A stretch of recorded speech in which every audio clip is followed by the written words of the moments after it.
board development seems to be a high priority for just about every project we work with. I literally had an organization in my office and they're like, we need to mobilize our board. I need to ask more out of my, and I'm like, you do. Programs, most organizations know what they're doing there, but it's the support for those programs that they really need. It's a trepidation that folks have where they feel like they can't ask more of their board. So what have you seen that's effective? I feel like you shouldn't have that fear of asking for more because they've already effectively said yes to something. It's your responsibility to find out what that limit is. Hey, they have a responsibility to help you if you're the ED or the CEO. Right. They have a fiduciary responsibility to help you raise money. Yeah, you doing well though? Thanks for the time. Yeah. Just busy season, but yes, for sure. It's crazy. We're a family business and there's 20 of us, 21 of us. We just hired 2 new people. And we're spread out all over the place. Like you work with Sandy and she's in New Jersey. But I started the company here in Reading in 2016. You and I spoke, I want to say 2016, 17, something like that. Yeah, a little after that. Uh-huh. Yeah, I was just kind of like, I was like trying to meet. I have no problem telling you, I had no idea what I was doing. But I had a good product and enthusiasm, and we were easy to work with. You know what I mean? Which I think exactly. we can get into that too on the episode. Mm-hmm. But I remember you and I speaking and everything, and I started the company, and my first employee was my sister, then and she was I call her patient zero, and so she's in Reading here too, and then. My brother-in-law, he's a retired firefighter, and he's working with us now. And I just came in the office. So we're the only ones in Reading. Everyone else is scattered everywhere. And our corporate office headquarters is in Edmond, Oklahoma, in Oklahoma City. And so anyway, I was just telling him, I was like, it's the busiest time. We just, like the first quarter was absolutely bonkers, like 50%, 50% year over year, as far as just sheer events and numbers and everything. Which is very encouraging because of the work that we're doing. I want you to get into that too with what y'all are doing. But but I told him, I was like, it's so crazy busy, but I'm really, really enjoying the work. You know, it's just, I mean, let's just talk about it. It's a very interesting time. I'm careful not to chase headlines and whatnot, you know, but a lot of folks say, you know, are using the term uncertainty. You know, where I think that having conversations and fleshing things out, you know, just like, what are you seeing, what we're seeing, and bringing those thoughts to life. That's why I think I'm one of the reasons I'm so grateful we have this platform, you know? So, yeah. So, but you know, I've known of you and your organization for a bit, right? And you started in 2010. And so it's like, you have seen so much. It's like in 15 years of fundraising, I just know like what I've seen in 9 years, and it's like worlds different in a good way. You know what I mean? But I mean, talk to me about like what the landscape, not just donation match, but like what the landscape of fundraising looks to you right now in comparison to 2010 and just, you know, all the just the every change and what have you, good and bad, right? Yeah. Well, obviously a lot has changed in 15 years. Yeah. Tech has changed. I think people's comfort with tech has changed. I think, a lot of companies have moved online with their services. Yeah. So, I mean, if you've been to an amusement park lately, and I was actually just at the International Association of Amusement Parks and Attractions North America Summit this weekend up until yesterday. That's a mouth. That's a big acronym. It is. I call it IAPA. So, but their summit lasted until yesterday, and we were at Disneyland yesterday. And you know, if you've ever been there, you basically have to use their app now. You know, everything is done through their app, and so anyone who wants to go to Disneyland and maybe isn't as comfortable with their phone is going to have a very hard time. Right. And a lot of parks, a lot of B2C kinds of businesses are moving that way, and I've seen a lot of that obviously since 2010 for all kinds of services. And obviously nonprofit fundraising as well. So that, I think as far as nonprofits are concerned, it used to be business as usual back then. It was every single year churn the same gala, maybe do a smaller event or two in between that, and you were done. And it was pretty regular, predictable money, I think.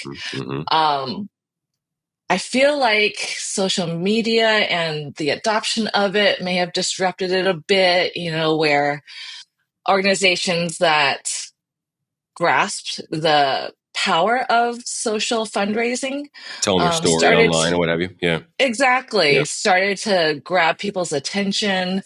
You really couldn't do business as usual anymore because the world was changing so much. Yeah.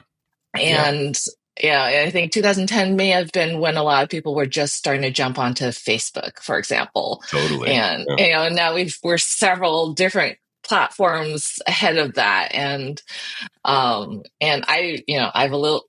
personally have opted to stay off of platforms like TikTok and some of the newer ones, but even those are grabbing people's attention. And so I think you just have to be the master of a lot more things to be able to maintain your nonprofit's popularity, visibility, exposure, things like that. But even in terms of fundraising, 2020 kind of threw everyone for a loop. And a lot of things moved online because of that.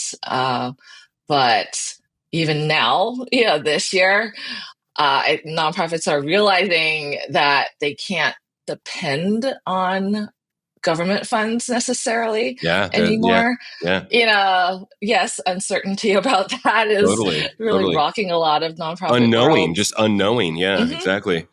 Exactly. Yes. It's the not knowing what's going to change from day to day. And honestly, I've heard stories from organizations that were promised things and then never received the checks. And I'm not familiar with exactly what portal they go to for submitting the reports and whatever's necessary to actually receive the checks. But I've heard that some have actually, they were promised maybe last year or the year before, they did what they were supposed to do. They submitted the reports. And then for whatever reason, they get in the portal. And after they submit the report, it was canceled. So even doing all the work, they may not get repaid. Who knows if the cancellation is permanent or temporary. But that's a little, because they've already outlaid the resources that they had in anticipation of being reimbursed. Yes. So, they're getting more independent and self-sufficient, I think, or they realize they need to be. Yeah, absolutely. And those things are that news is horrible. Obviously we wish that would never happen. I'm an optimist, right? Yes. It's, I know just from experience, I mean, hey, I'm just like you. I've started a company before and, been on my own and had the rug pulled out from underneath me and, hits and misses and things like that. So I don't want anyone to experience pain. Optimistically, and you said a few things, it's like 2020 forced folks to get more creative and just be more effective online, out of necessity. Well, necessity is the mother of invention, right? That's been said millions of times, if not more. But now it's forcing in a good way. And what I'm seeing is like, we're talking about, like, for instance, like federal funding. I'm seeing a ton of really great talent in our space, which is something I've observed over the last decade. And I know you have too. I want to speak to it, but there's been an injection of just amazing, really, really thoughtful talent on the consulting side. Like, for instance, like I mentioned this platform, it's like we just had an opportunity to speak to someone, a friend of ours, Lynn McGinnity, and she focuses just on private grant funding. And that's her. And it's like, okay, yes, we need to hear more from her right now. Right. And so, and I also think that regardless of, we can't, sometimes we don't have a plan B or whatever, however you want to describe, like, your thought about things and making it through tough times. Right. But, this is really, hopefully some good will come out of it. I think I'm already kind of witnessing it, where folks will get really, really focused and deliberate about, okay, I need to pick up the phone, for instance, and talk to our biggest stakeholders right now because what's going to hit the fan. Or do you see what I'm saying? Like, and those conversations have to happen. And what usually my experience, I want to speak I want you to speak to yours as well. It's like, usually when you have those quote unquote tough conversations, when you know what's going to hit the fan, that's when you can really solidify these amazing relationships and create this community where we can get through it together, is what I'm seeing the really successful orgs do. Speak to that and just kind of like what you're seeing in real time, Renee. I mean, you obviously saw it in 2020 and beyond, and then what you're seeing now and like the best fundraisers and the approaches that you're seeing, for instance. Yeah, I think you're right. They are definitely relying on their steadfast supporters, Yeah. the volunteers, the board members, the ones with influence. They're buttressing, themselves Yeah. in terms of funding. Yeah. They need to. They're really solidifying who's on their side and what they can do to, I guess, hold on to what they feel like they already have and then grow from there, but in a much more organized way. They're getting tighter about reporting and impact, I think, because that's important. But this is definitely the time to figure out who can help, and in a much more intentional way. And every organization is doing that. So I see a lot more emphasis on board development. So Yeah. I happen to be, Agreed. in addition to my work with the Nation Match, I happen to be a partner, which is effectively a member of San Diego Social Venture Partners. And we do pro bono support for organizations all across the county. And I think board development seems to be a high priority for just about every project we work with, fundraising as well. Programs, most organizations know what they're doing there, but it's the support for those programs that they really need. And I think a lot of the board development and fundraising is really just to reinforce what they do, why they do it, and it's actually making them be more accountable in terms of the ask. And and they need to be. I think the industry has actually been moving that way anyway. But this challenge of the year is forcing them to get there faster, similar to how in 2020 it forced organizations to learn technology faster. Yeah, totally. Out of necessity. Just a little friendly push. And the ones that, that adopt it will be better for it. I agree wholeheartedly. It's so funny that you bring that up about board development, because I literally had an organization in my office, a friend, that started this beautiful organization that builds trails. I'm in a outdoor mecca, in upstate California. Yes. And, rivers and streams and mountains. And it's like, it's so obvious to me. Like, it's not like I get in the habit of comparing, because we deal with so many different organizations that are funding so many different missions. But it is like the perfect organization for building community, where the community gets to use the trails. The community gets to, upkeep. There's affluence in the community. There's, it's so cool. People will come from out of the area to use the trails. And it's just like, if you're an outdoors person, if you're like a mountain biker or a trail runner or a hiker or whatever, it's like, oh man, this is so easy for me to latch onto this mission. And I actually get to use the stuff that I'm giving to, as opposed to like, once again, I said, compare. It's like, it's different if you're raising money for a rare disease that I've never heard of. Right. I'm going to, I'm not, that it's not going to necessarily appeal to me unless it has an effect on me and my family. For instance, I'm just using loose terms. Exactly. You know what I mean? Yeah. And it's so obvious that it's like community events outside. I'm like, this is so perfect. And they're like, we need to mobilize our board. I need to ask more out of my, and I'm like, you do. And it's like, come to the meeting, talk about it. And I'm like, I'd be happy to. And it's interesting you bring that up, Renee, because you've double tapped on something that's so obvious. It's a trepidation that folks have where they feel like they can't ask more of their board. Maybe they don't know exactly what to do to motivate them or to create that accountability, but I'm unabashed because I don't, I'm not on the board and I'm not running those organizations. I'm just here to help. So I don't mind saying, hey, they have a responsibility to help you. if you're the ED or the CEO. Right. They have a fiduciary responsibility to help you raise money. And if they don't, and they're kind of like the lame duck, then you need to have a tough conversation and get them off the board, Right. because we need to get someone in there. Because right now it's time, right? Yes, like we don't have exactly. time is not a luxury right now, So talk to me. I love that we're getting on the board topic, because once again, it's very top of mind for so many organizations. And I've gone to conferences too, like you're talking about, where it's so frustrating for us. So what have you seen that's effective recently, for instance, or just like some great case study where he's like, this is how we got this board on track in real time? I feel like, first of all, if someone joined your board, they've already made the commitment to you. So I guess maybe I'm a little more fearless than others, but I feel like you shouldn't have that fear of asking for more, because they've already effectively said yes to something, and it's your responsibility to find out what that limit is, and push. right. Yeah. I mean, a lot of people, whether it's time, talent, treasure, whatever, money, whatever it is, they are offering it to you by being on their board. It's certainly at least time. And typically in board agreements, it's also everything else. Yes. So to a certain degree, I think refreshing the board and adding new board members. I noticed that some boards have just been the same and they get stagnant. I agree.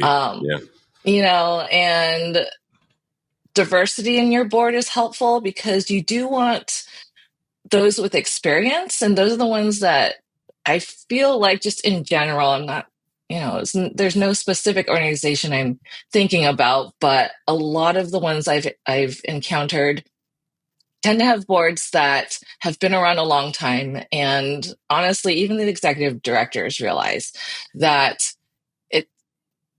I guess business as usual doesn't work anymore. Certainly not. And you need the skills, and even in terms of leveraging, the 1 + 1 is greater than 2 kind of that equation, where if you you can get your staff members with board members, and just really getting not just thought leadership from your board, but perhaps hands-on, start tapping into what else the board has skills-wise. But if you don't necessarily have that, to actually recruit for that as well, because a lot of nonprofit staff are really tapped out in terms of what they can do. It's very lean. A lot of large organizations still have lean teams, and your employees are overwhelmed, and there's only so much they can do. And again, we were talking about technology keeps changing. There's a lot to keep up with. New things, conferences, what else? Totally. You're running a business here. Totally. And you have to stay ahead of it, just like anybody else does. But on a nonprofit salary. And that's where being able to tap into board members who may have that experience or be in the weeds of that perhaps is helpful, to get to buddy up with somebody, on the board with your staff. And I think that's one effective way to do it, so that your staff doesn't feel quite so alone. I agree. What famously a friend of ours said, I don't get paid with money, I get paid with feelings, I shouldn't laugh, but she's so sweet about it, and she's true. It's so true, because wearing so many different development hats, this hat, that hat. I love the idea of pairing characters together, for that synergy, that effect, where it's like, we don't want 1 + 1 = 2. That's not enough right now, that kind of thing. And being, once again, and leaning on the board for support. Fiduciary support for sure, but relationships and introductions, and we like to say it's not what it's who and how well you know them. Exactly. And I think that this is a giant people exercise, right? Is the way I look at it right now. Exactly. We were talking about like efficiency, and I'm taking a hard right turn here, in tech, and you've been. Once again, I think you're like an OG, like 2010. I was like, I don't know very many people that have been in the space as long as us, and so seeing the inception, I'd love to hear more about it, and your curiosity with this space. in 2010, and kind of like were you heavily involved in events, and you're just like, there is a need here, and I don't know, had you just exited another company, or what, what kind of just got, because it's funny, it's like, if you, I have little daydreams, and I ask myself silly questions. I go, God, if you would have told me that 10 years ago this is what I'd be doing, I would have said, far out, how did I get there? Because that's not what I was doing, And so I always want to hear like the inception story, and I call it curiosity, because you stood up this beautiful company that provides this lovely platform, these lovely resources, and we've had the good fortune of partnering with you as well, and it's been really, really fun in a very short period of time. But you've been in my purview, and I've seen what you've done, and you and I have shared calls, like I said, almost a decade ago. And so, what was it? What was it like? What was the thing where you're like, there's something here, and I need to see how deep this rabbit hole goes, type thing? Exactly. Yeah. Well, you're right that it was definitely a challenge of my own. Yeah. I had been volunteering on a lot of fundraising galas, events, that needed basically silent auction items. Okay. And by 2010,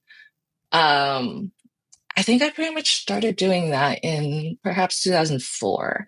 By 2010, I was probably at the pace of volunteering with 3 or 4 events a year. Yeah. And I had been with the American Heart Association, the San Diego Zoo, my kids' schools, the Parent Connection, which is, another charity that connects the community of families with young children.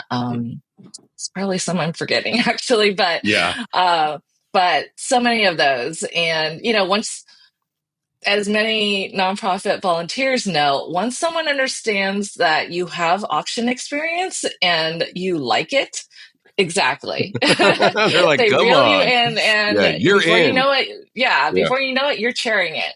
And basically, that's what happened to me. Is you either land on the love it or hate it side. I was on the love it. I ended up chairing it. And I happen to also be a franchisee of a business called Curves International.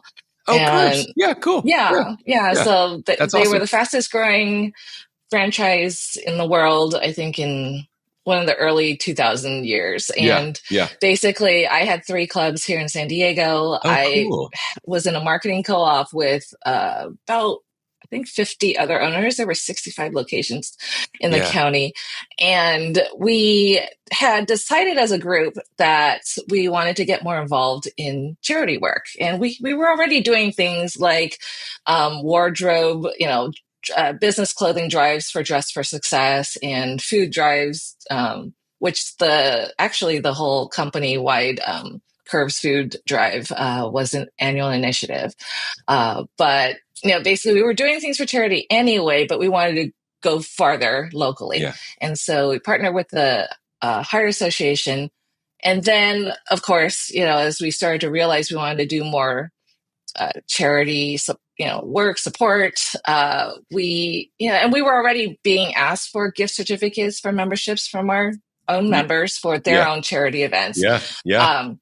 Wow. We decided that rather than than every club trying to figure this out on their own, we would try to consolidate it. And I think, my being probably the most tech savvy owner at the time, while I was also one of the youngest, it all kind of fell in my plate. And so all the owners around the county were forwarding me their requests from their members so that I could create something that was actually, that was a gift certificate that was valid countywide. It made it super easy for the winners to use. Wow. And as that started to happen, this is what I call death by 1,000 cuts. You get 1 request a day. The affliction 2. of entrepreneurship. Yes, right. exactly. And, I'm taking 5-10 minutes each time. It feels like nothing.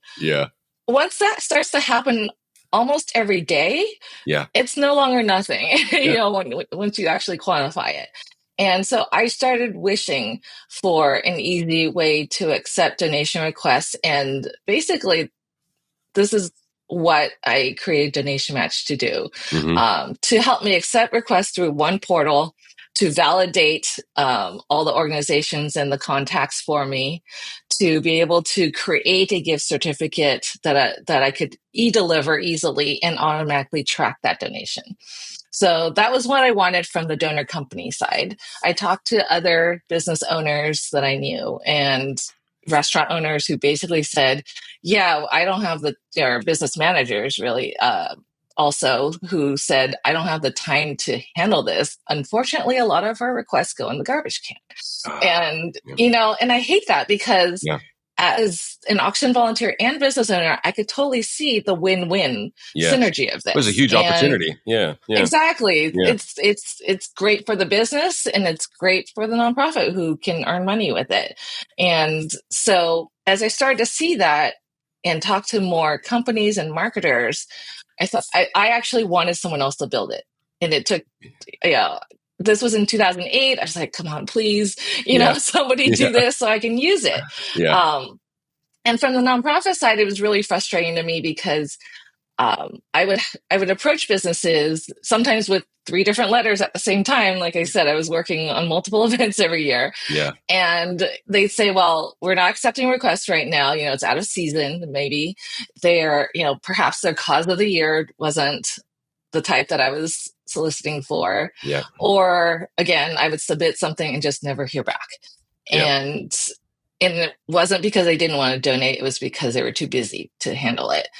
And I thought, well, I need, this industry needs a better way to do this. Mm-hmm. And so after 2 years of waiting, and no one doing anything, no one else doing anything about it, I happened to be dating and living with my boyfriend, who had 6 months off of consulting during the downturn of 2010, and said, wow, I actually have free time. I've heard you talk about this. Let me see if I can build an MVP, minimum viable product for you, something to use. Yeah. He did. We started adding people to it, and well, he is now the CTO and my husband. Yeah, but okay, good. How does that story end? I was like, oh, exactly. It's still being told. I mean, how's that story being told right now? Is what I mean. Sorry. Right. That's lovely. Yes. I love that. Yeah. And he eventually came on board full time as well. Okay. And the platform's been rewritten 3 times now. It is actually being rewritten a 4th time. Wow. And cool. And should be done by June, as all tech platforms, I know a little bit about that. That means September. No, I'm joking. Exactly. Well, we had thought end of 2024, and that meant June. So we'll see. Yeah. There's such an interesting patience piece to our space, is there not? I mean, it's just like, and any business, there's always of course, something I want added to it, there's always something, great ideas from our members, nonprofits and companies alike, let's do this. Hey, everybody. Interrupting the show for a second to remind you, HGA Fundraising is the proud sponsor of Hey Nonprofits Raise More Money. Did you know that the fine folks at HGA Fundraising offer a ton of free resources? Of course, newsletters, podcasts, this one, webinars, free resources, including free coaching. That's right, free coaching if you're setting up an event and you want to know how to maximize sponsorships and underwriting. Sign up for some free coaching. If you're starting a capital campaign, if you are new to the space and you just need some help to get you off the ground running, go to hgafundraising.com, click on the resources tab, and sign up for a free coaching session with the most prolific minds in fundraising. Free coaching at hgafundraising.com. We are here to help you raise more money. Now back to the episode. No, I love that.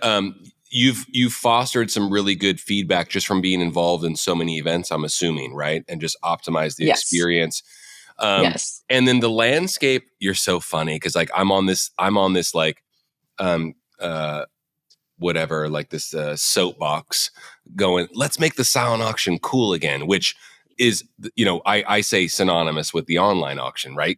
So it's like, and so I'm just like, let's make the silent auction cool again. And I just love that you said like the silent auction, because regardless of how you feel about it at your specific event, whoever's listening, it could be a lovely, revenue generator, a lovely profit center. And then the way I'm thinking about it now is, and this is not like, I'm sure this thought has happened, but we're so heavily weighted in the event space of what we do from a day to day. It's like, and we talked about this at the onset of the conversation about how important it is to create these relationships with folks. I look at the live auction the same, but let's just stay with we'll stay at the silent/online portion of things. It's like, less is more. I'm a believer in that right now, just from attention and what have you, and profitability. But we'll take all. I want to talk to you about donation items and how that landscape has changed so much, right? Yeah. Over the last handful, if not more years, right? And the challenges that are there. But the way I look at it is now it's like it's such a lovely opportunity to advertise your event, get folks excited, and if I miss anything, please fill in the blanks. But I'm so enamored with the idea of someone making a bid for, let's just say, $3,000 on something in the silent auction, whether they win it or not. And the idea that there's probably about a 50% chance they maybe have never been or given to your organization.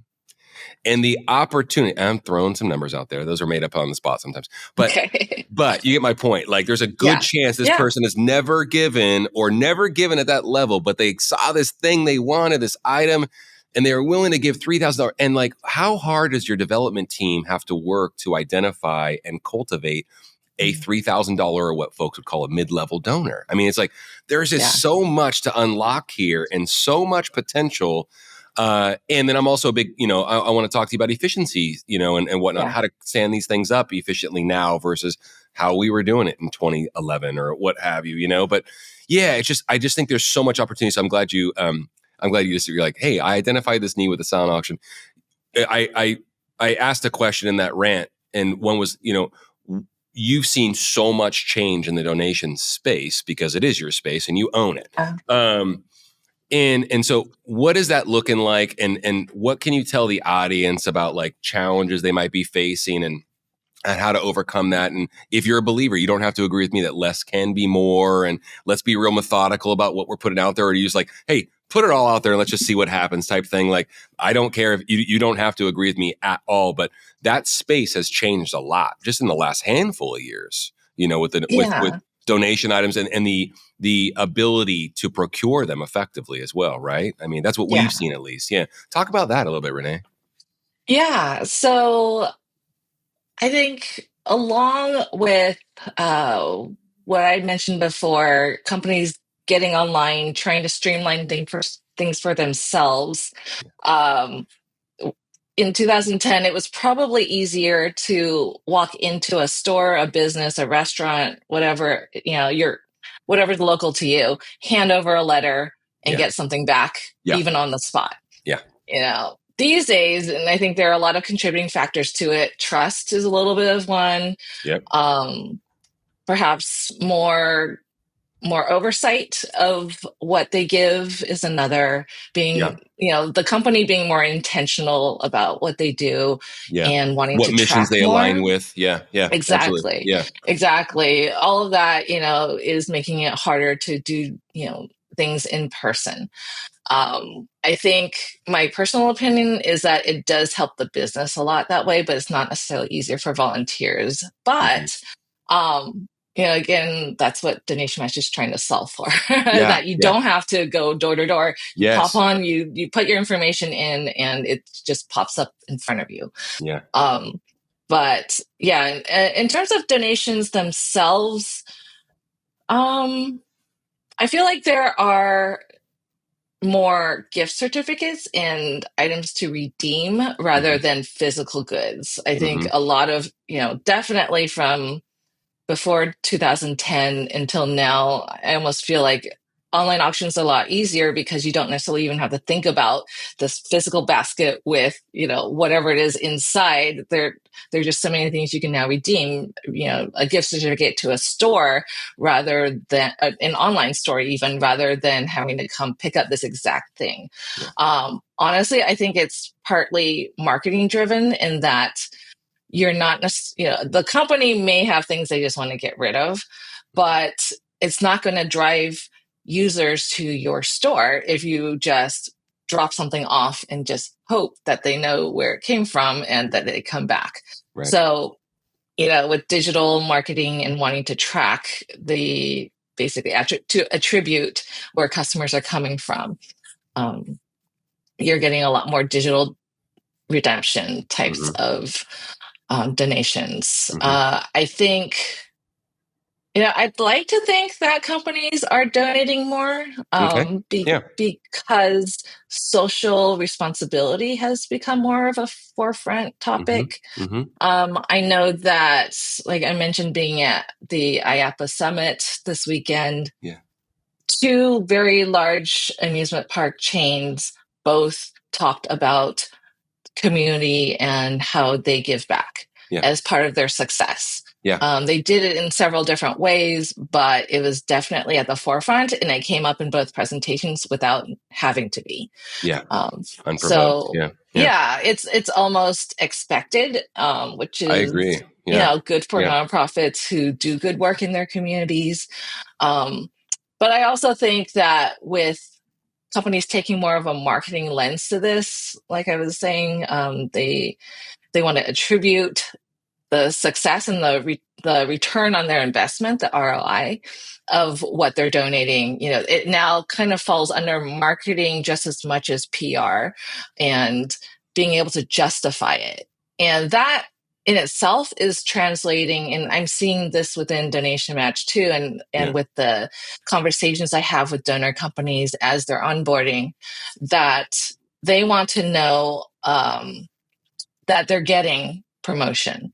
And that's actually why within our system, we create what we call social media cheat sheets for the companies that a nonprofit receives donations from for their events. They get it twice, really, but it's a whole list of the social media accounts for every donor company that they receive something from for their event. They get it about 1 to 2 weeks before their event. So there's time. They were already told when they received a donation, the same information. So this is really just a reminder that if you haven't done it by now, you should do it. And companies actually track it.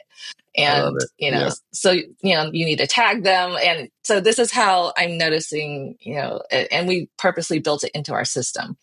That it is becoming more operationalized. Social good is, and it, as a marketing tactic or marketing channel. A strategy. Which is good. If it's going to drive more donations to nonprofits, I'm all for it. I think it's awareness. It's a strategy that's predicated on awareness, right? And everyone can win. Exactly. If the nonprofit tags these companies, then they get more visibility as well. So I am noticing, having conversations with folks that specialize in like corporate donations and sponsorships and what have you. There's some to go in that direction a little bit. There is something to be said about identifying what missions align with that particular organization. Like, do the work. Like, if you're the organization, the nonprofit itself, it's like, do the work, the research, which the information's out there. It's on LinkedIn. It's like, it's on the web. You could use you could use ChatGPT to find it or what have you. It's like finding out what, what missions perfectly align with these organizations. So you're not, it's like, if you're the food insecurity group, but this one organization, like all they care about is, rescues for animals, right? It's like, okay, those are different avenues, right? That kind of thing, and getting in the weeds and getting deliberate with that, because that can really, that can equate into like really great relationships if you align, right? So there's a lot there. Exactly. I just mentioned, I just said Chat GPT, and I don't mean to be a headline chaser, but just like, talk to me about how that's affected your company, because you're in tech, you've been in tech for 15 years, just in the nonprofit space alone. And your CTO is your husband, so he's got some experience there too. And you all are learning in real time with all these organizations that you have that you've had the effect on that you had. What are you seeing there? How are you all using it? How is it optimizing your user experience? And just kind of tell me, it's not the elephant in the room. Everyone's talking about it. And I don't expect it to be a magic. I don't expect it to be a magic bullet either. However, it's a tool. No. How's it affecting, your day to day? And like I said, the user experience for folks that use Donation Match and what have you?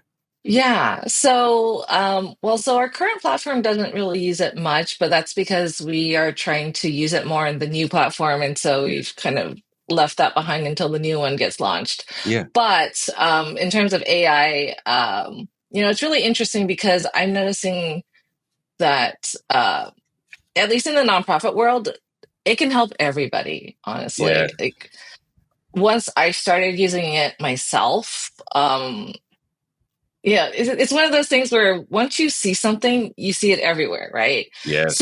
Yes. Right. so I think it's by yeah, design, kind of too. yeah, Yeah. Yeah. Yeah. yeah, Yeah. Yeah. and or if what is it? If you have a hammer, everything's a nail. So Yes. it's one of those. I You think want to be the that's hammer. where exactly. Yeah. That's where Yeah. I am right now, where once I started using it, once I had the hammer in my hand, I Yeah. started seeing so many opportunities for it. And, Yeah. we come across a lot of nonprofit websites. I see a lot of nonprofit event pages, especially when they upgrade in our system and they actually get a little bit of hands-on support from us. Cool. And it's, it's at a point where if you're not using AI to Yeah. really create your story, to summarize your impact, Yeah. to, be more clear and to the point about what you're doing and the connection that people should have to it, you're going to get, this is another one of those, if you don't adopt it, you're going to get left Left behind. behind. Yep. Yep. Yeah, you're just Yeah. not going to stand out the way that others do Yeah. because everyone else could just sound a lot better than you. They're going to connect with people better than you can, even if they do the exact same thing. I agree. With events, and really, this is where grant making and donation requests overlap. Hmm. Is that you, even though you're asking for a lot less, I would say, with a donation request, asking for a pair of tickets There's to symmetry there. an There's amusement symmetry there, park, though. Yeah. Yeah. yeah, rather than $10,000. Yeah. There's whoever is making that decision is still looking at it with the same lens. Yep. They want to know because they don't have an unlimited supply to give. Yeah. So they want to know that whoever they give it to is going to make something of it. And you Yeah. you really need to be able to quantify and be very clear about the fact, really be able to make them envision what this pair of tickets is going to do. Like, is it going to feed a child for 2 months? Whatever it is. Like, that's compelling. It's like, if I say yes, someone doesn't starve. Oh my gosh, Huge. Yeah. Yeah. So, whatever your organization does, you need to be able to communicate it and put it in terms of what's in it for them. Yeah. What's in it for the donor, for the grantor, the supporter, whoever might be giving you money. Yeah. And unfortunately, and you may have experienced this in your nonprofit event experience, but unfortunately, a lot of nonprofits come at it with what's in it for them, and Very and transactional, not mission yeah, and driven. woe Yeah. is us, and oh my gosh, yeah, it's what they call the begging Yeah. perspective, Yeah. which is I don't think it's as effective as it used to be anymore, Yeah. because I Interesting. You think think it's gotten worse? Wow. Yeah. yeah, It's I gotten think less donors are personal. Yeah. more. Yeah, donors are a lot more sophisticated now. I And couldn't agree with you. I couldn't agree. I think, Renee, things are moving so quickly. The attention economy. mhm, It's interesting because you just said something about nonprofits with their asking and the symmetry. I love the connection that you made between asking for a donation and then asking like grant writing specifically, mhm, for instance, and major gifts and alike, and there's so much yeah, symmetry there. That's beautiful that you put it that way. I don't mind saying it, people can smell bullshit from a mile away better than they ever mhm, have before. It's very yeah, interesting for being such a crazy time to be alive, which I actually believe it's the greatest time ever to be alive because we have these tools and the opportunity and just the reach and connectivity and all. I can have a carbon set of bicycle wheels delivered to my house tomorrow if I want. Like, I think it's a great time to be alive. You know what I mean? Like, It is. I could procure 10 donation items in a day. Oh my God. With donation, like, there's just so much greatness. And for being such an uncertain and such a strange time, in human evolution, I do strongly believe, once again, like you said, like, donors are more sophisticated than ever. Consumers are more sophisticated than ever. That's why it's so important to, and I kind of think it's like old school. I say, hey, you could start by saying thank you. You don't know what to say. Don't say you're a Right. 501c3. They get it. Like those kinds of things. And what's interesting about, like, that differentiation piece, I think, is what I call it. It's a separator. And I think differentiation is stronger than competition 10 out of 10 times. And when you're trying to evoke a response from folks that have the capacity to give or the capacity to donate, and items or or an item or fulfill that grant or what have you, or just get involved. I just think there's a right and a wrong way to go about it, and it's never been more clear. It seems like you're seeing that too in your history, like in your Definitely. Yeah. And being able to hear about what they actually did, like you were saying, they can smell the BS. Trying to spin a beautiful story that's very vague, really doesn't resonate anymore. I don't think. They want to know, even if you donated to them last year, what did they do with the money they raised? How much did they raise, and what do they do with it? Is it going into this hole, or can you actually tell us? And that should be front and center on any event page, on websites. The actual impact that it is making. How was it spent? What work was done? I love what you said about those tickets, that example you gave, where, like, this is going to feed 2 families for a year. Or I was like, it seems so obvious, but in this attention, I called it like the attention economy, and just the space, the mind share that folks have to give for examples or stories like that, it's not much. It's very limited, actually, right? So, if you can do that, I mean, like, I just love it. I love that you use that as an example, because that's what really matters. It's like, hey, we're asking, you gave 1,000 last year. We'd love to ask you to give 2. This is going to feed or send this many kids to camp, or what. It's just like, it seems so obvious, but it's so underutilized and undervalued in this space. Yeah. That has to be said more. Yeah. Yeah. Well, and I think you're right.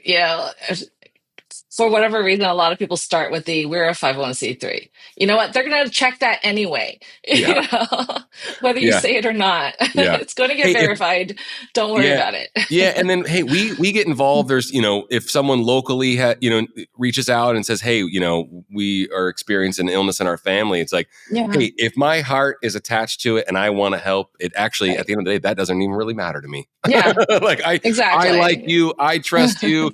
People want to give to people they like. People want to do business with people that they like and enjoy. Trust is obvious at that point, right? So it's just cool. I love having that conversation. I think it's good. Yeah. It's so funny how many different, different backgrounds, everyone that we've had the good fortune of having on the pod, how we always end up coming back to that, right? Especially, and just how obvious it is. And no, it's good. It's good to hear it from someone, like I said, like, that's an OG in the space. It's really good. Yeah. I have, speaking of everyone that comes on the pod, I have a question. I kind of have a 2-parter for you, but I have a question I ask everyone, and it comes with presupposing that fundraising is hard. I know that your platform is there to make things easy. And more efficient, and to help and prop up organizations. But it just comes with, accepting, hey, fundraising is hard. If it was easy, everyone would they'd be doing great at it. So my question to you, Renee, is, fundraising is hard. Don't make it more difficult by doing what? Boy, I should have had this question sooner. No, that's the point. That's the point, is to stump you a little bit. Yeah. Oh gosh. And you can even, this might even help, because I said I don't usually have a 2-parter, but it's kind of like this. It's like, because you said silent auction, I know that this is, how you got in the space, right? And I'm enamored with it, right? And the potential, among so many other things, because I chase rabbits, right? But hey, building a good, let's just do it this way, building a successful, profitable, sustainable, and memorable silent/online auction. Building one is hard. Don't make it more difficult by doing what? Actually, I did come up with an answer for Oh, I you. want to hear it. Okay, cool. Yeah, and it works with I both. wasn't letting you off the hook. I was just, No, yeah. I think it does work with both. Okay. And I think I would actually reframe it as not necessarily don't do this, but basically to have a successful silent auction, keep an open mind. And to reframe that, I think a lot of auction chairs and even volunteers and committees approach a silent auction as what they want. And you have to remember there are lots of people in the audience that are not like you. Oh, And Renee. Yes. you Yes. know, So you have good. to keep an open mind Oh my about what they gosh. might want. Wow. Yeah, Yes. obviously you might have some guidelines if it's a specific type of event, whatever it is, you might skew towards, one direction or another, but so many times I've seen or heard people on committees say, "Oh, no one's going to want that." And you know what? Oh my gosh. And then they make thousands off of it because they just tried it once. Welcome to the So, world of HGA. Yeah. It's like, I am so yes. glad you said that. Oh my goodness. And I go, Yeah. and we make jokes. We have to. There has to be Hmm. some jocularity. We have to keep it jovial, like at the office or when we're having conversations internally where I'm like, yeah, they said they didn't want that item that we've sold 1,000 times and raised Exactly. millions of dollars with. Okay. Yes. Yeah. Yeah, someone on the committee said they didn't want it. They wanted Hmm. this instead, and it was like some destination that most people couldn't even pronounce. And my Right. joke is, where they see that destination on the back of a magazine on an airplane, and they're like, "We've got to have that Well, one." Do you know what I mean? well, It's like, my next question is, are they yeah, going to be bidding on it then? yeah, precisely, exactly. They're If they will, projecting. great. We'll have Yes, that and the other one.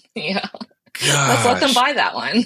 Oh my word. But, Please, yeah. please, we need to have that conversation more in the space. That is just so good. I was like, yeah, Yeah. that was a beautiful crescendo. Thank Okay. you. Thanks. Yeah, that needs, Thanks. yeah, because that is just absolutely, I'm just like, my goodness, they're projecting their own feelings Hmm. at the sake of raising money for the mission that they're Right. working for.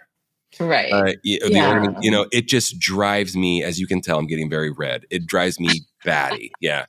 But Yeah. I mean, you yeah, don't play golf. You know what? There are golfers in your audience. Go pursue some golf equipment or yeah, yeah. golf I got an related idea. trips or Yeah, anything like yeah. that. Pick up the phone and ask Mhm. people that have bid on things in the past what they want to see. How about Exactly. that? Yeah. Exactly. Right. Yes. That's Yeah. a great way to do it, actually, is take a survey I of love surveys. bidders. I love Yeah. surveys. I love, Renee, I love just the idea. And I know it takes a lot of time, Hmm. but it doesn't have to be 50 calls a day because that's impossible. We like, like 3 by noon, whatever. But we're just such Yeah. huge proponents of taking this data, taking that bidder behavior, getting scientific about the increments and the opening bid amount and stuff Yes. like that. That's a different Yeah. conversation. But picking up the Right. phone and Yeah. having a conversation with someone, like, once again, we talk about it with the live auction too. We Hmm. weren't mistreating the live auction in this conversation by going so heavily weighted in the silent, but that's kind of just the path that we're on, right? But there's so much there. I've been saying this a lot lately. A friend of ours, Susanna from MDA, said your best prospect list is from your most recent event. Yes. And whatever numbers, because I hear a lot of, Hmm. 50% of our attendees are new, or we've got new Gen Z folks coming, and demographics is Hmm. irrelevant to me, actually. In the big scheme of things, it's more like, how are you engaging with the folks that came? how Yeah. are you how are you cultivating a relationship with someone that gave the $5,000 to maybe get them on your committee, Right. maybe cultivate that relationship to where they can be on your board, or make an Yeah. introduction to someone that can be on your committee or board, Right. or what have you. There's just so much there. There is a zeitgeist of potential, right, with that kind of stuff. Yes. And I just, yeah. And hey, coming full circle, we're right back to the silent auction again. Right. Yeah, and even with events, I think I see that, there are some events that just really want to raise a lot of money, and so Yeah. everything is super high end. Yeah. Well, you might consider that some of your attendees may have spent a lot of money at another gala just last month, and perhaps they just want to be a little more casual at yours. Yeah. You need to give them opportunities to spend a little, and that's Totally. kind of in the same respect, is keep Yes. an open mind. Not everyone's going to be like you. Not everyone's going to fit your goal of how much you want them to spend. Yeah. So give them options. I love Yeah. different price points. I love that. Yes. Yeah, that's it. Mm-hmm. I just think different, and everyone's like, oh, well, if we give them $100, golden ticket, or the show tickets that you were Mm-hmm. talking about with your beautiful Mm-hmm. example, it's like, they're not going to give as much in the fund and need. No, not Mm-mm. true. Not true. Different. Yeah, No, it's fun. People love different price points, and like you exactly. said, they could have given 10,000 to an event because a whole nother conversation. You don't own your donors. They go to a lot of different Yeah. events. You know what I Yes. mean? And they give to a lot of different. And that's a huge Yeah. donor behavior that we've seen, and I know you've seen in Mm-hmm. the last 15 years, where it's like some folks were just Yeah. like, I am for this one mission, and now folks are Right. just like, I've got three that I would absolutely Mm-hmm. bleed for. That seems pretty Yeah. obvious. Yeah, yeah. Yeah. So Exactly. good. Well, if this conversation doesn't make folks get up and want to learn more about Donation Match, I don't know what will. This is your invitation to come back. Really love you even taking the time, Renee. Thank It's you. been really, really cool. And like I said, don't get an opportunity to speak to folks that have been this heavily involved in the space for 15 years. So hats off to you for Yeah. making it. Thank you. Making it, sorry. You survived. Hey, Yes. do the audience a favor. Will you tell folks how to find you, the easiest way to find you, and Donation Match, please, if you don't mind? Oh, sure. Well, Yeah. Donation Match is at donationmatch.com. Yeah. To find me, we are actually quite a lean team. So if you Yeah. want to talk to me directly, I'm at Renee, Renee, at donationmatch.com. Or honestly, I help our team handle a lot of the customer support tickets. So you might just see me in there as well. We have really easy, responsive support. There's a little plus help button on our website, both in and outside the platform. So, ask any questions you have along the way. I love it. I love it. I think it's so great. Yeah, I love the access that folks have to you. So that's lovely. Thank you For so sure. much for putting that. Yeah, and Yes. being available. And hey, you started a family business too. That's really, really cool. Your Yeah. CTO. Yeah. It's That's not a fun. great label for it, but yes. Oh, family business? It, Oh, okay. Sorry. Yeah. yeah. Oh, yeah. That's what I call No, no, ours. no, no. Yeah. Yeah. Well, it is. It is Yeah. basically. Yeah. Yeah. Sorry. No, Yeah. that's what I call ours. I just say, folks, we're just not all related. You know what I mean? Oh, gotcha. Oh, that's a nice way to put it. It really, Yes, that's well, true. for us, it's the truth. You know what I mean? Right? It's like, it's just, Yeah. my sister, my brother-in-law, my partner, Jason, is my best friend, his daughter, his son. It's like, we all, Yeah. Oh, yeah, that's we have, awesome. yeah, it's so fun. Yeah. It's been such a cool, like I said, if you told me 10 years ago that we'd be here, I'd be like, far out. How do we get there? That sounds so fun. Right. And That's funny. I get the feeling that you're having fun doing what you're doing too. And Oh, I love it. I Yeah. can Yeah. tell. I'm so glad I'm doing it. Yes. Yeah, I can Yes. tell. And And it's refreshing, Renee. So thank you for doing what you yeah. do, and to your team as well. I Thank you. mean that wholeheartedly. It's Thank really cool you. to witness. Yeah. So Yeah. Thank you. appreciate I you. appreciate you having me on. Yeah, that was really fun. That hour went by really fast. So Yeah. thank you. Cool. All right. Thanks everybody for Awesome. tuning in. Appreciate you, and show Renee some love on LinkedIn, and reach out to her at donationmatch.com. All right. Thanks Okay. everybody. Thanks.